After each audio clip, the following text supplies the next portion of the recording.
Hello, जय शिवराय ताई. जय शिवराय ताई. हां, ताई तर तुमचं जे मराठा आरक्षणामध्ये जे सहकार्य आहे, आपले जरांगे दादा असतील किंवा आपल्या संपूर्ण मराठा समाजाला, तर त्यामध्ये सिंहाचा वाटा आहे असं म्हणता येईल. कारण मी 2 वर्षांपासून पाहते, तुम्ही नेहमीच मराठा आरक्षणाच्या प्रत्येक मुद्द्यावरती लढताना दिसताय.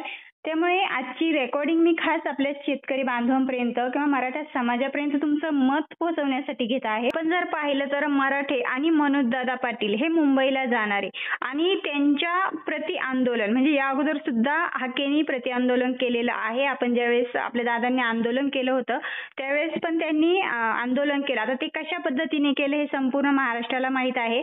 परंतु त्यांनी उपोषणाचं एक नाटक केलं आणि आता सुद्धा ते प्रति आंदोलन म्हणून हाके मुंबईला जाणार अशी त्यांनी घोषणा केली. याबद्दल तुम्ही काय सांगाल?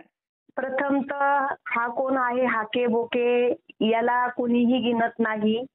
याला याच्या जातीतही कोणी मानत नाही. उगाच प्रसिद्धीसाठी आणि पैशाच्या हव्यासापोटी हा माणूस मराठ्यांना विरोध करत आहे. मराठे संयमी आहे आणि शांत आहे. याचा अर्थ असा नाही की मराठे हे त्याचा बेत पाहू शकत नाही. जर मराठ्यांनी ठरवलं ना ताई तर हा कुठं कोपऱ्यात सुद्धा दिसणार नाही कोणाला. परंतु आम्ही कायदेशीर लढणारे लोक आहोत आणि मनोजदादांना मानणारे लोक आहोत. मनोजदादांचा स्पष्ट आदेश आहे की हे लोक विनाकारण आपल्याला टार्गेट करत आहे. यांना दंगली घडून आणायची आहे थोडक्यात. म्हणून हे लोक मराठ्यांना विरोध करत आहोत आणि अशा कुत्र्या मांजऱ्यांच्या विरोधाने मराठे कधीही गप्प घरात बसणार नाही. ते आपल्या अधिकाराची लढाई लढणारच आणि मुंबईला हे जाणारच. बरोबर की नाही? आणि यांना काय करता येईल यांनी तेवढी ताकद लावावी, मराठ्यांना अडवून दाखवावं. आणि काय तुम्ही प्रति आंदोलन छेडतात हे करतात, तुम्हाला लाजा वाटल्या पाहिजे. इतक्या दिवस तुम्ही मराठ्यांच्या जीवावर जगत आले आहात. मराठ्यांनी तुम्हाला लहान भावाप्रमाणे जतन केलेलं आहे. आम्ही कुठल्याही जाती धर्माविषयी द्वेष बाळगत नाही. उलट सर्व जाती धर्मांनी मराठ्यांना साथ दिली आहे.